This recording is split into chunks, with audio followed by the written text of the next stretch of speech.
नमस्कार दोस्तों, स्वागत है आपका हमारे आज के लेक्चर में। और आज हम पढ़ने जा रहे हैं राजस्थान लोक सेवा आयोग।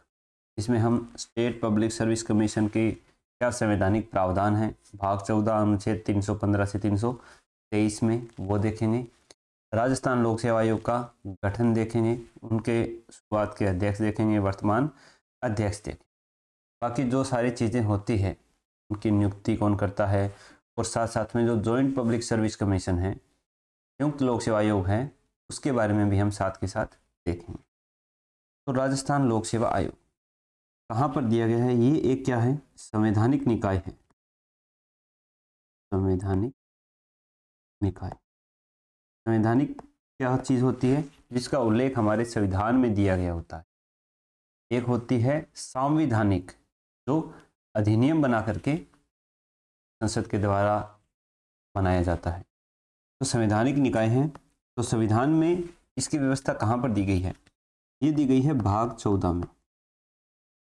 भाग 14 का शीर्षक क्या है? संघ एवं राज्यों के अधीन सेवाएं। शीर्षक है इसका संघ एवं राज्यों के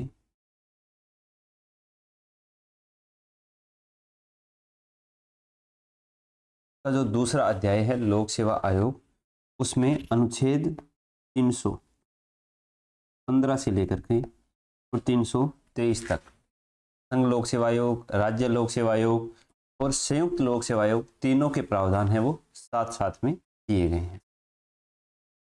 तो ये हो गया अनुच्छेद 315 से 323। अब इसकी हम थोड़ी हिस्ट्री देखें कि ये कब आया था। तो सबसे पहला जो लोक सेवा आयोग था, ये भारत सरकार अधिनियम आया था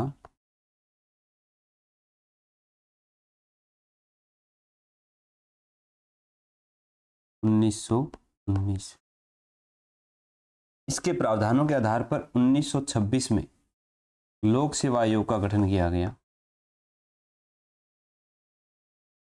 तो ब्रिटिश भारत में भर्ती की प्रक्रियाएं देखने का प्रावधान था, लेकिन इसको एक संगठित रूप कब दिया गया, एक व्यवस्थित रूप दिया गया भारत सरकार अधिनियम 1935 में।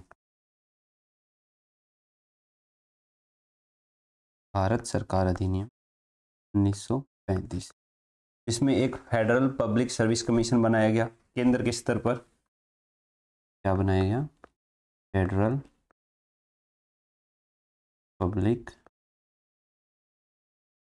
Service commission. और इसी भारत सरकार अधिनियम में प्रांतीय स्तर पर लोक सेवा आयोगों का गठन करने का प्रावधान था। प्रांतीय स्तर पर लोक सेवा का प्रावधान, ये भी भारत सरकार अधिनियम 1935 में किया गया था। तो फेडरल पब्लिक सर्विस कमीशन था, का नाम बाद में हमारे देश जब आज़ाद हुआ, संविधान लागू हुआ, तो संघ लोक सेवा आयोग कर दिया गया, यूनियन पब्लिक सर्विस कमीशन कर दिया गया।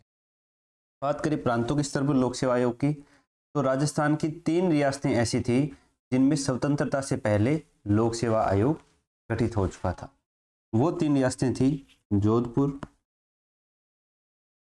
जयपुर और बीकानेर। जोधपुर में 1939 में, जयपुर में 1940 में और बीकानेर में 1946 में लोक सेवा आयोगों का गठन किया जा चुका। अब अपना देश आज़ाद हुआ, प्रांतों के स्तर पर यानी हर राज्य में एक लोक सेवा आयोग का गठन करना था। तो जो हमारे पहले राज प्रमुख थे, मान सिंह द्वितीय, उन्होंने एक अध्यादेश निकाला। ये अध्यादेश निकाला था उन्होंने 16 अगस्त 1949 को। इसमें लोक सेवा आयोग के, राजस्थान लोक सेवा आयोग के गठन का प्रावधान था। ये गजट में प्रकाशित हुआ 22 दिसंबर 1949 को। अब 22 दिसंबर को जब ये गजट में प्रकाशित हो गया, उस दिन से हमारे लोक सेवा आयोग का गठन हुआ और उसने कार्य करना शुरू किया। तो 22 दिसंबर को राजस्थान लोक सेवा आयोग स्थापना दिवस मनाया जाता है। क्या मनाया जाता है? RPSC स्थापना जबकि लोक सेवा दिवस मनाया जाता है 21 अप्रैल को। 21 अप्रैल को लोक सेवा। तो इस प्रकार से 1949 में आरपीएससी की स्थापना हुई। उस समय इसमें कितने सदस्य थे? एक अध्यक्ष और 2 सदस्य थे। वर्तमान में कितने हैं?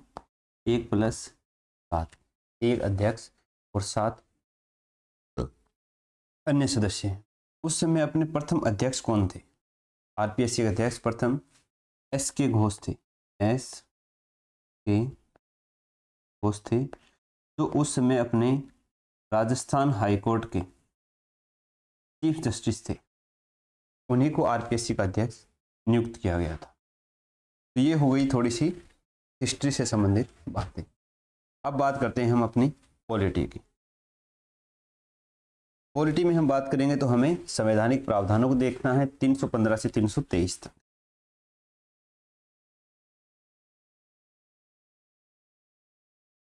अनुच्छेद 315 से 323।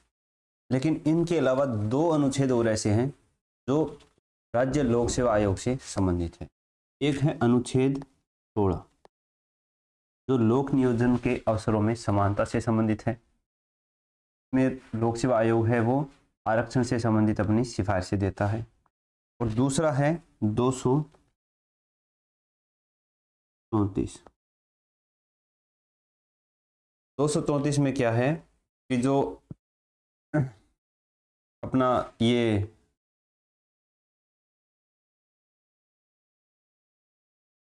234 में है कि अगर अपने राज्य की न्यायिक सेवा है उसके अंदर जिला न्यायाधीशों के अलावा कुछ अगर न्यायिक अधिकारियों की नियुक्ति करनी है तो उनकी नियुक्ति राज्यपाल के द्वारा की जाती है राज्य लोक सेवा आयोग की परामर्श से। इसके अलावा 315 से 323 भाग 14 में दिए गए हैं।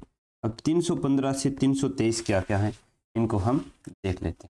315, 316, 317, 318, 319, 320, 321, 22,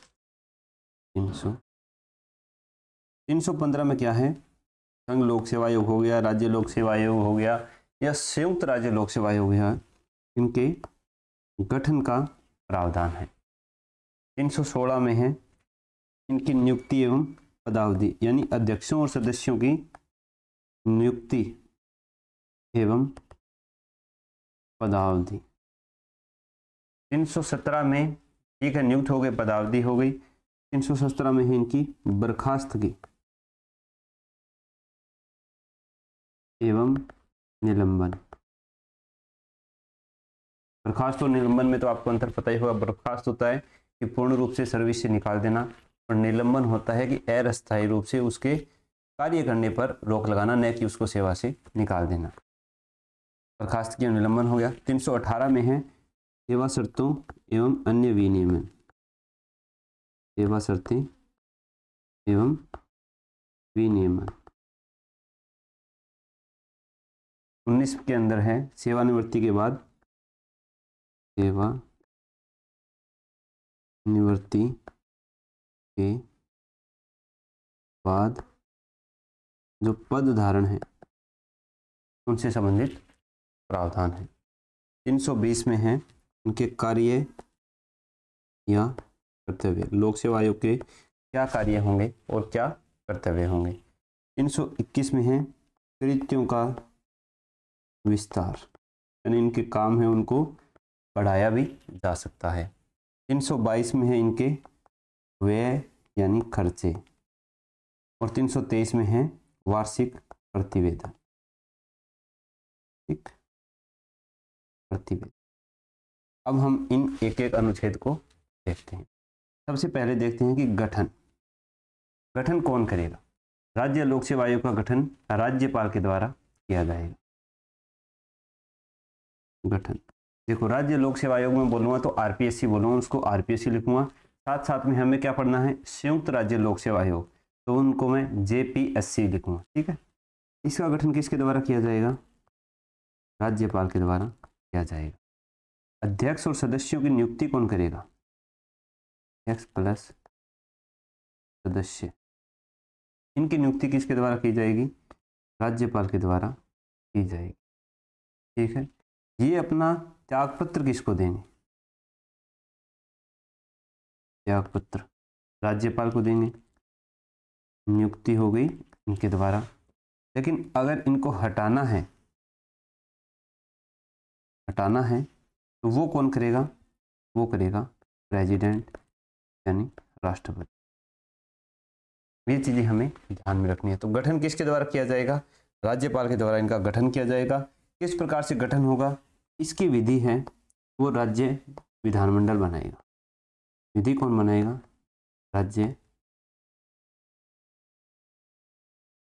अब है कि जो जेपीएससी है, जॉइंट पब्लिक सर्विस कमीशन है, उसका गठन कौन करेगा? उसका गठन किया जाएगा राष्ट्रपति के द्वारा। कब किया जाएगा? जब वो दोनों राज्य इस आशय से संबंधित प्रस्ताव है अपने विधानमंडलों से पारित कर दे, और उससे संबंधित विधि है वो कौन बनाएगी? वो बनाएगी। ठीक है, तो ये हो गया इनका गठन। अब है गठन के बाद में इनकी नियुक्ति और पदावधि।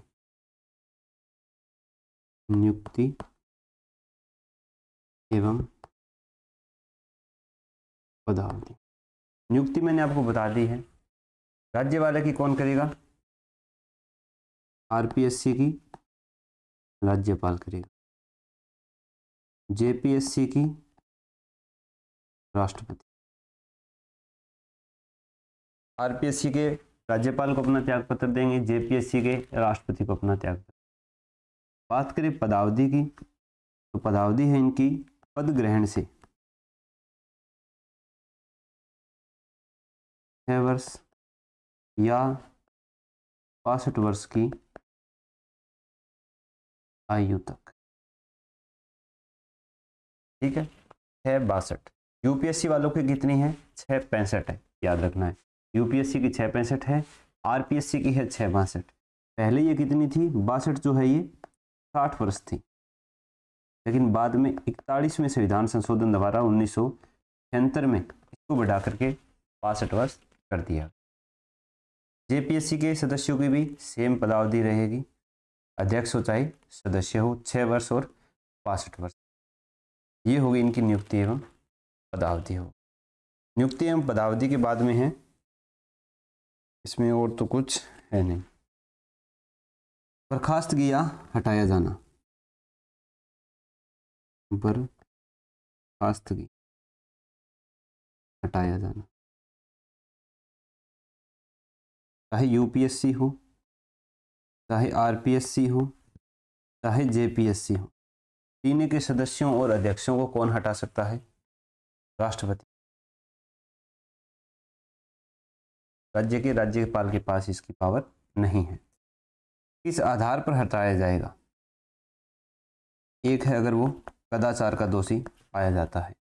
कदाचार क्या होता है? इसकी भी संविधान में व्याख्या दी गई है कि या तो कोई निगमित कंपनी में लाभ के पद पर कार्यरत हो, या वो निगमित कंपनी के सदस्यों के साथ किसी भी प्रकार से सम्मिलित हो, तो उसे कदाचार का दोषी माना जाएगा। दूसरा है उसको अगर किसी न्यायालय द्वारा दिवालिया घोषित कर दिया गया है। और तीसरा है कि वो केंद्र या राज्य के अधीन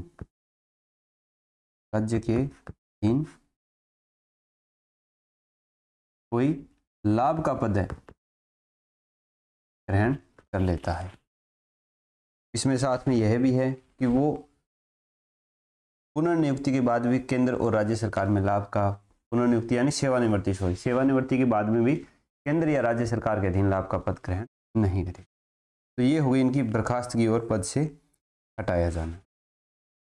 इस कदाचार के मामले की जांच कौन करता है? जांच करता है उच्चतम न्यायालय का न्यायाधीश सभा, सुप्रीम कोर्ट के जस्टिस के द्वारा इसकी जांच की जाए। तो ये हो गई इनकी बर्खास्तगी और अपने पद से हटाया जाना।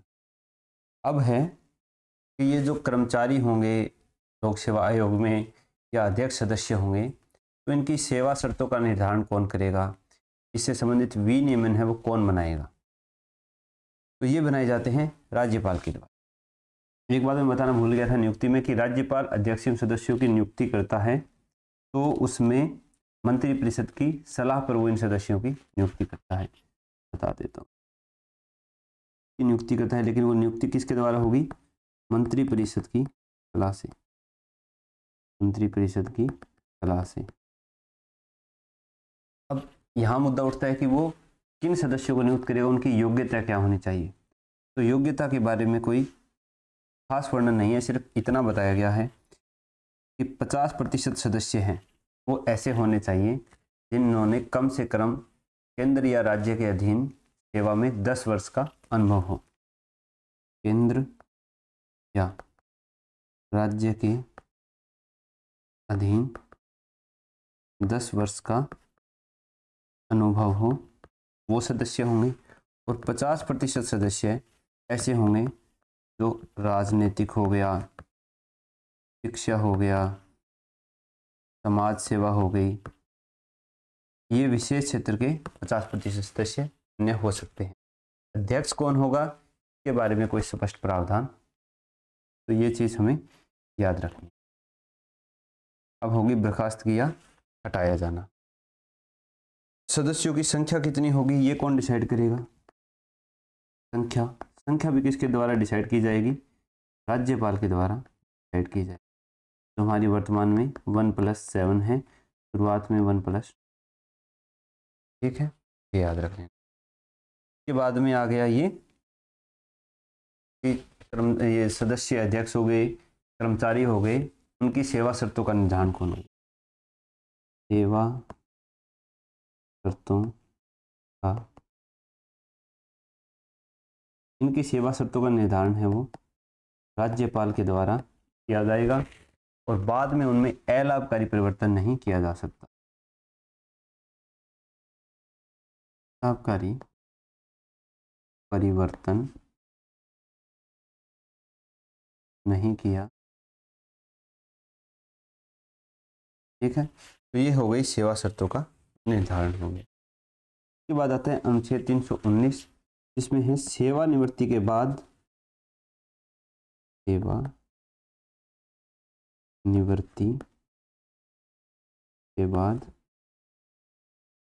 पद धारण करने के संबंध में प्रतिषेध।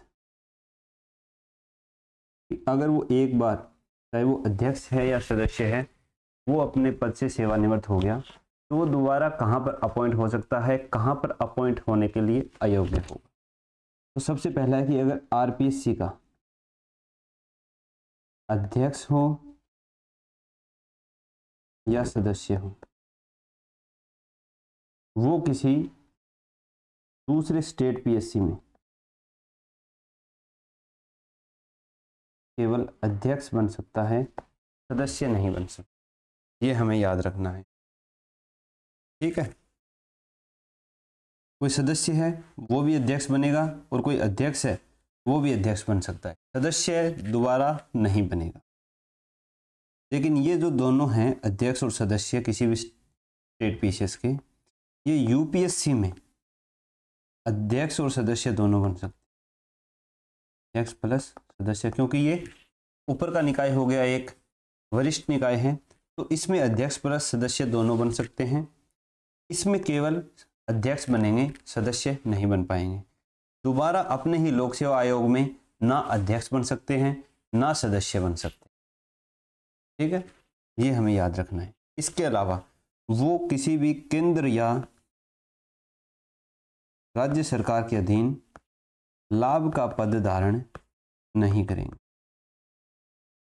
लेकिन इसके ऊपर एक मुद्दा उठा, केस आया, जब रघुकुल तिलक जो पहले आरपीएससी के सदस्य रह चुके थे, उन्हें राजस्थान का राज्यपाल बनाया गया। इसको रघुकुल तिलक, ये ऐसे आरपीएससी के सदस्य हैं जिनको राजस्थान किसी राज्य का राज्यपाल भी बनाया गया है।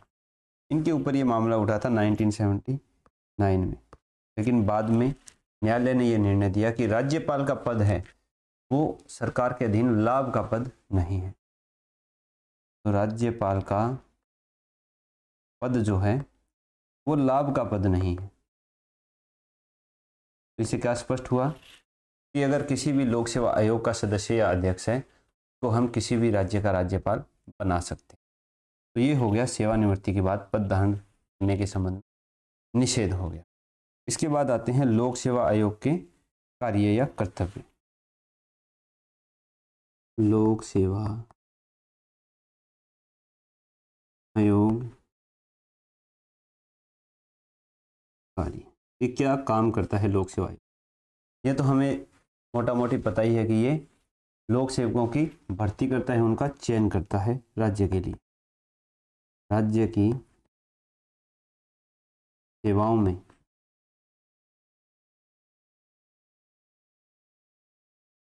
लोक सेवकों की भर्ती चयन प्रक्रिया है वो करता है। इसके अलावा भर्तियों से संबंधित सभी विषयों पर सिफारिश देता है। भर्तियों से संबंधित सभी विषयों पर सिफारिश देता है। किसको देता है? राज्य सरकार को। कितने पद हैं उन पर भर्ती की जानी चाहिए, बाद में राज्य सरकार ये डिसाइड करती है कि हमें इतने पदों पर भर्ती निकालनी है या नहीं। इसके अलावा लोक सेवकों की पदोन्नति के बारे में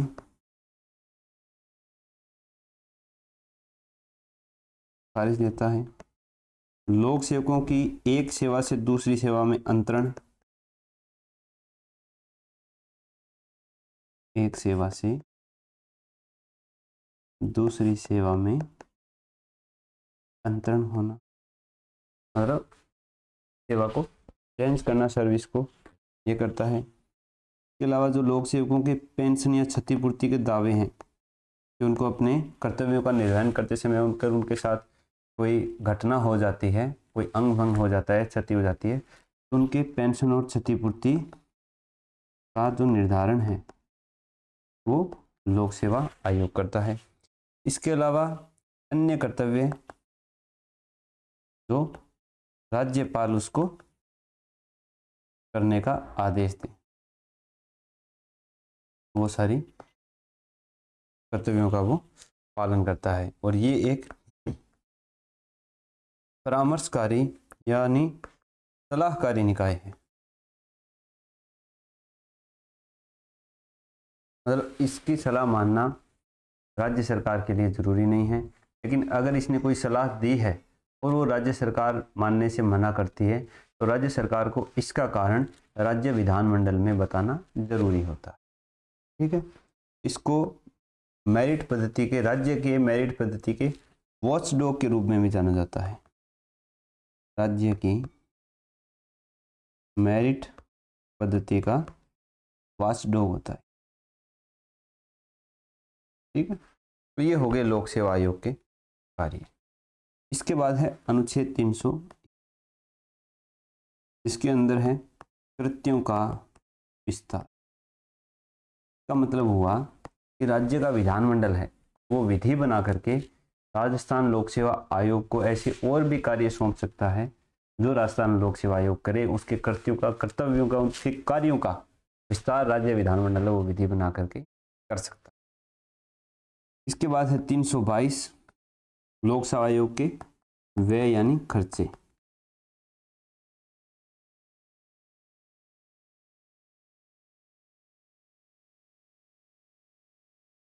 तो लोक सेवा आयोग के जितने अध्यक्ष हैं, सदस्य हैं, कर्मचारी हैं, उनके वेतन भत्ते, पेंशन हैं वो राज्य सरकार की संचित निधि पर भारित होते हैं।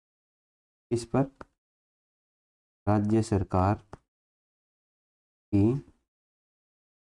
संचित निधि पर भारित। अब भारित होने का मतलब हमें पता ही है कि विधानमंडल में इन पर चर्चा तो हो सकती है लेकिन मतदान नहीं हो सकता। लोक सेवा आयोग का जो अध्यक्ष होता है उसकी सैलरी है 2.25 लाख रुपए और जो सदस्य हैं उनकी सैलरी है 2.15 लाख। ठीक है, और इनकी सैलरी में अब आपको पता ही है वेतन भत्तों में अलाभकारी परिवर्तन है वो नियुक्ति के बाद नहीं किया जा सकता। 323 में क्या है, वार्षिक प्रतिवेदन।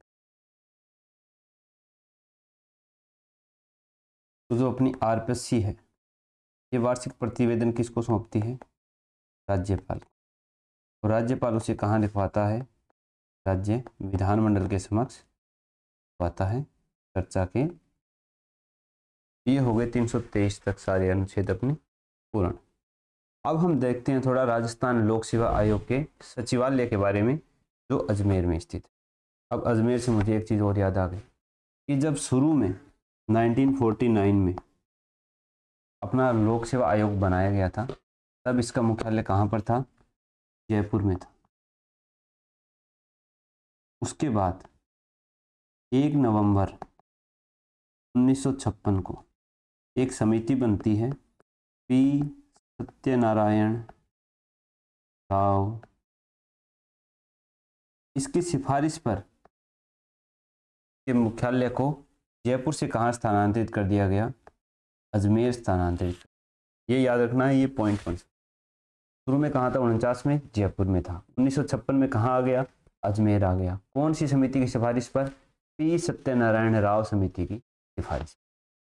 देखो ऐसी चीज़ें याद आती है पढ़ाते पढ़ाते, तो बीच बीच में हो जाता है याद, नए नए मास्टर है ना। 323 ये हो गए अपने पूर्ण।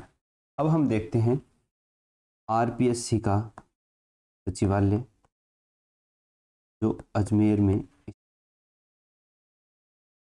अब सचिवालय है तो वहाँ पर कौन होगा, एक सचिव होगा, मुख्य सचिव होगा, और प्लस में अन्य अधिकारी होंगे। अन्य अधिकारियों में कौन होंगे, उप सचिव और जो परीक्षा अधिकारी बोल सकते हैं, दूसरे भी कर्मचारी, third grade, fourth grade, clerk वगैरह। इस सचिव की नियुक्ति किसके द्वारा की जाती है, की नियुक्ति भी राज्यपाल के द्वारा की जाती है।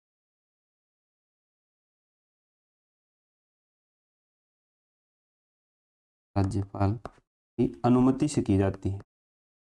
करती कौन है, राज्य सरकार। वेतन भत्तों का निर्धारण कौन करता है, राज्यपाल ही करता है।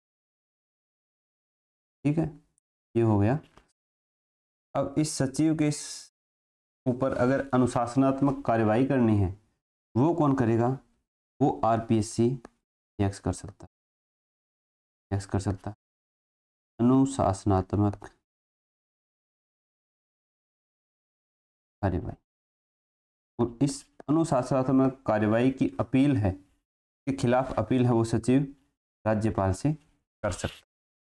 ठीक है, सचिव का काम क्या है सचिवालय में, सचिव का काम है सारे प्रशासनिक और वित्तीय कार्यों का निष्पादन करना, ये सचिव का कार्य है। अब ये सचिव कौन होता है, ये आईएएस रैंक का अधिकारी होता है, लेकिन 1969 से पहले आरएएस और आरजेएस इनके अधिकारियों की नियुक्ति है वो आरपीएससी के सचिव के रूप में की जाती थी।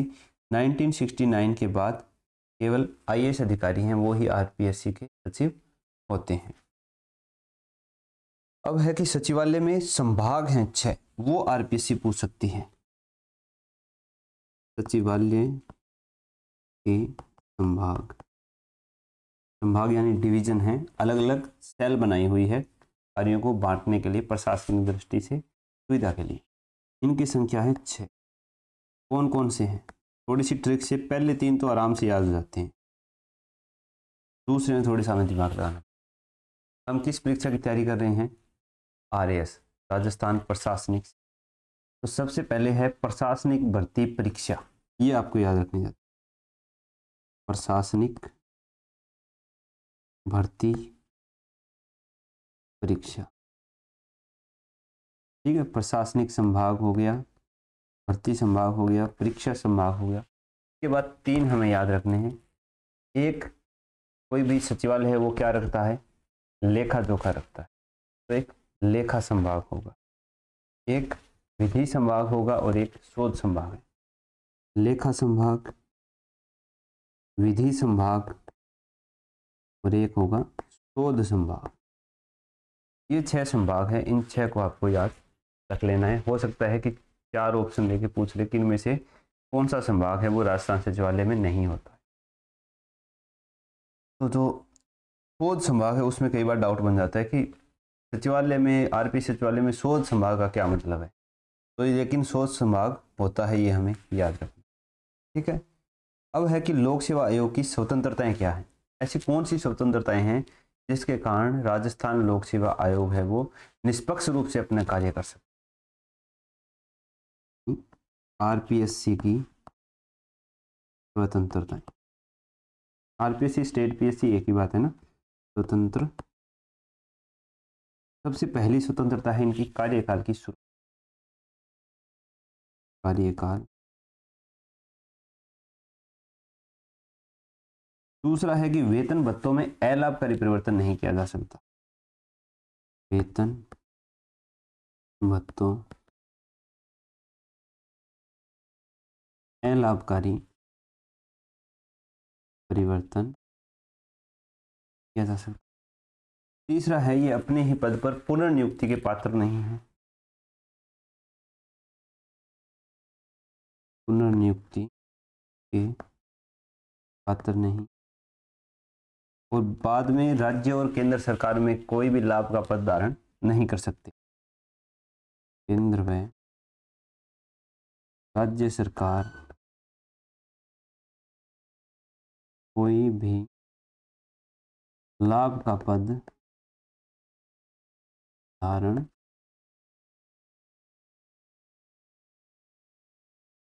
सकते। ठीक है, ये हो गई आरपीएससी की स्वतंत्रताएं। एक ये भी मान सकते हैं कि इनको हटाया राष्ट्रपति के द्वारा जाएगा, सुप्रीम कोर्ट के द्वारा जांच की जाएगी, तो वो प्रक्रिया भी जटिल है, तो ये भी इसकी स्वतंत्रता। अब देखते हैं इसका मूल्यांकन, कुछ के ऊपर क्या है दबाव भी होगा, इसका मूल्यांकन करते हैं। मूल्यांकन यही है कि अगर इसके सदस्यों की या अध्यक्षों की नियुक्ति करते हैं वो राज्यपाल मंत्री परिषद की सलाह से करता है, तो उसमें राजनीतिक हस्तक्षेप बहुत ज्यादा है। दूसरा, ये सलाहकारी या परामर्शकारी निकाय है, तो इसकी सलाह मानने के लिए राज्य सरकार बाध्य नहीं। परामर्शकारी निकाय हो गया। तीसरी, जो सेवानिवृत्ति की आयु है वो 62 वर्ष है, वो कम है, इतनी भी कम नहीं है लेकिन कम है, क्योंकि यूपीएससी वालों की 65 वर्ष है। ठीक है। वार्षिक प्रतिवेदन पर विधानसभा में कोई विशेष चर्चा नहीं होती है, वार्षिक प्रतिवेदन विधानसभा शेष। तो ये हो गए हमारे थोड़े संवैधानिक प्रावधान राज्य लोक सेवा आयोग से रिलेटेड। अब हम देखते हैं कुछ राजस्थान लोक सेवा आयोग है उसके एक्चुअल क्वेश्चन, 191 क्वेश्चन हम देख लेते हैं। जैसे प्रथम अध्यक्ष कौन थे, अध्यक्ष एस के घोष, तो उस समय राजस्थान उच्च न्यायालय के मुख्य। वर्तमान कौन है ये आपको कमेंट बॉक्स में लिख के बताना है। ठीक है, वीडियो के अंत में मैं बता दूंगा, फिर भी आप कमेंट बॉक्स में लिख दीजिए, थोड़ा सा मोटिवेशन मिलता है वीडियो बनाने।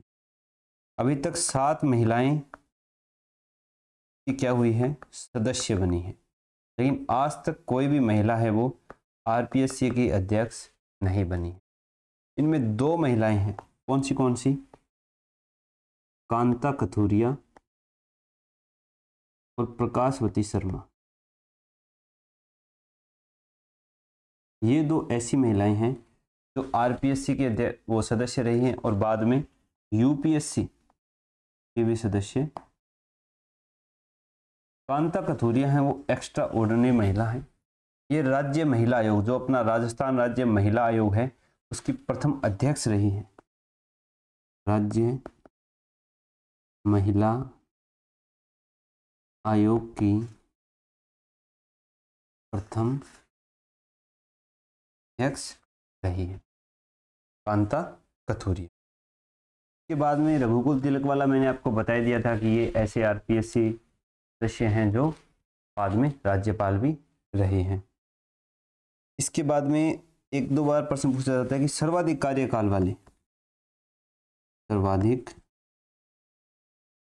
कार्यकाल वाले आरपीएससी के चेयरमैन कौन हैं? देवी शंकर तिवारी हैं। और न्यूनतम कार्यकाल वाले BL रावत है। इसके अलावा और भी फैक्ट हैं कि ऐसे कौन से हैं जो मंत्री रहे हैं, राज्य मंत्री रहे हैं, जो त्याग पत्र दिया है, हटा, ये चीज़ें हैं। ये चीज़ें ज़्यादा इतनी मायने नहीं रख सकती। तो ये सारी चीज़ें थी हमारे राजस्थान लोक सेवा आयोग से रिलेटेड। अगर आपको चैप्टर समझ में आया हो, जो मैंने डिलीवर किया है आपके दिमाग तक पहुंचा हो, हमारी तैयारी अच्छी चल रही हो, तो कमेंट बॉक्स में एक अच्छा सा कमेंट अपना अमूल्य सुझाव के रूप में लिख देना, अपने दोस्तों को शेयर कर देना। मिलेंगे नेक्स्ट वीडियो में, जिसमें हम राज्य निर्वाचन आयोग वगैरह कोई संस्था है वो पढ़ेंगे। ठीक है, कल मिलते हैं।